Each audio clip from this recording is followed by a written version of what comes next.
tell you the truth, it felt really scary.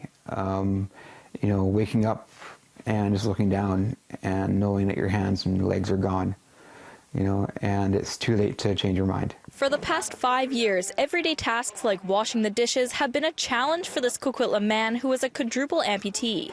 But that's all about to change.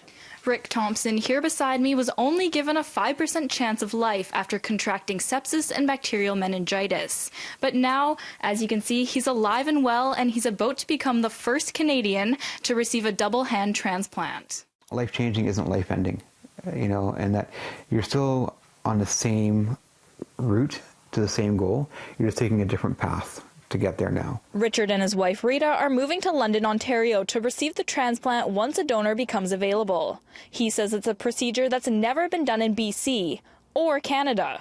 Ontario doctors will be the first to attempt this. We will be leaving in April to move to Ontario, and hopefully by the end of summer we will have the transplants done. The medical nightmare started in 2015 when Richard came home early from work thinking he just had the flu. You know, decided I'd just sleep it off, thinking it was a 24-hour bug. Woke up a few hours later, thirsty. Decided to go downstairs and get a glass of water.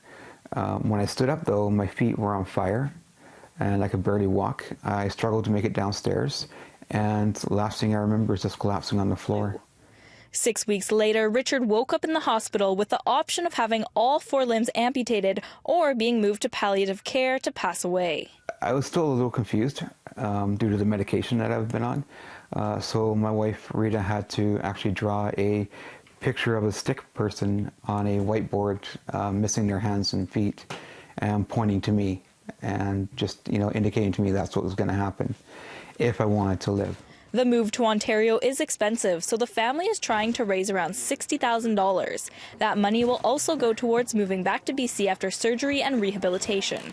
And since there's no program in BC, we are looking at upwards of $10,000 a year. The bad times have also led to some good things. Richard and Rita say their relationship has never been stronger. He's the strongest, bravest person that I have ever met.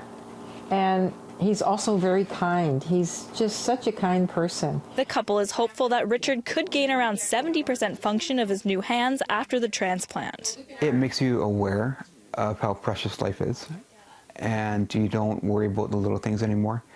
You know, you don't take anything for granted. In Coquitlam, Rada Fatur, City News.